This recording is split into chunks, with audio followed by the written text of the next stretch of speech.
Demon Slayer has been one of those anime I've been extremely obsessed with lately. I mean, I think everyone has finally gotten on the hype train after that most recent episode. However, as amazing and impressive as the art and the fight scene was in that last episode, which, I mean, oh my god, that was amazing.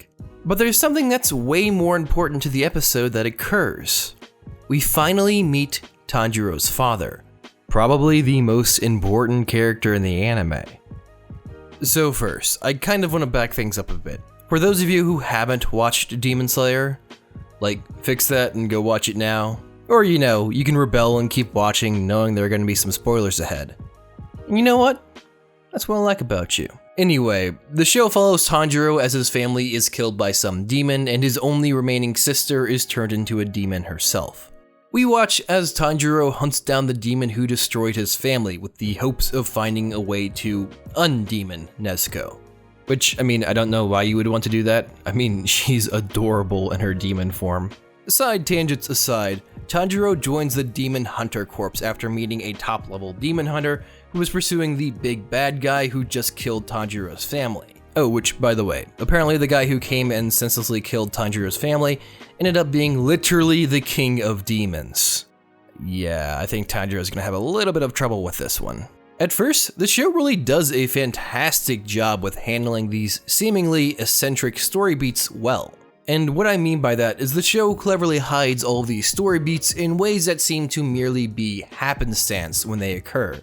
Yet, in the most recent episode, we learn that that's far from the truth. Sorry, in my head this seemed a lot easier to explain, so let's use an example. Let's start first with when we learn who killed Tanjiro's family. At this point in the narrative, we know almost nothing of demons. So far, the only demons we've met are basically just incoherent monsters. So when the anime explains the only way demons can be made is if the king of demon gives his blood to a human, we just quickly assume he's another rampant demon that runs throughout the land and kills indiscriminately. So we expect that Tanjiro's family just got unlucky. Yet, multiple episodes later, we meet him, and he's disguised as a human living out a normal human life. Far from a monster who just runs around indiscriminately killing. Yet these two plot points are far enough away from each other that you never bother to connect the dots. Why would this demon bother to travel all the way up to the mountains to kill some random family? This is where the show is extremely clever. If these two moments were to happen back to back, most of us would have figured out that he was hunting the family for some reason or another. That goal, along with, at this point, we've yet to hear about Tanjiro's father, we've basically figured out the entire narrative. Yet by adding this simple lack of knowledge about the demons and this space from when the events first happen, the show can keep us from thinking about this information and keep it for a clever reveal later on. This is exactly what happened in the previous episode. When Tanjiro is about to die, he thinks back to his father and takes the lessons he learned from him as a kid and applies it to his fight. This flashback finally connects all the dots for us as well. Although it's never clearly stated, it's heavily inferred by his techniques that Tanjiro's father was a demon slayer as well.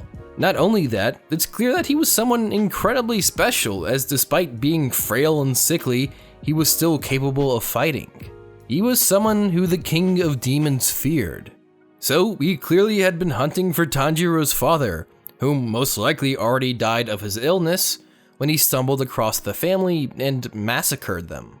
And it's why Tomika, one of the best demon hunters, was so close behind after him. It also explains why the king of demons lost his temper when he first sees Tanjiro, since he's wearing his father's earrings.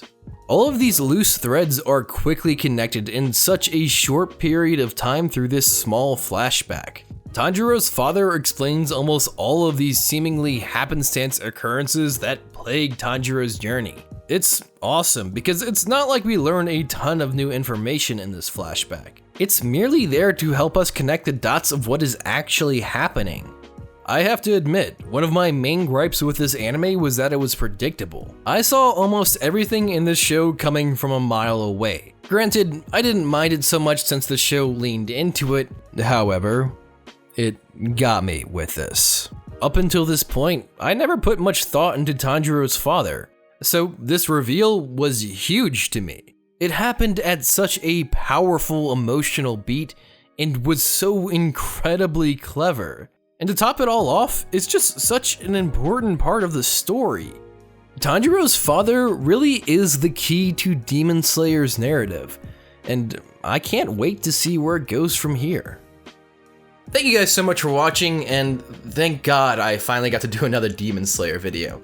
I was afraid I wasn't gonna have enough time on my schedule to make another video on Demon Slayer, but luckily I was able to, thankfully, and I finally got to talk about something super awesome, Taiju's father, which that wasn't the video I had planned on making, but when it happened, I knew that that had to be the video I made. There's just so much to this show, but overall it's just really freaking good, and I'm glad more people are finally talking about it. A huge thank you to my patrons. You guys are my heroes. Speaking of which, if you want to join us during our editing live streams, jump into our exclusive Discord, or simply support the channel, feel free to join me on Patreon. Make sure you guys share, like, comment, and subscribe. This is Manime. Make sure you guys stay man and go watch that goddamn anime.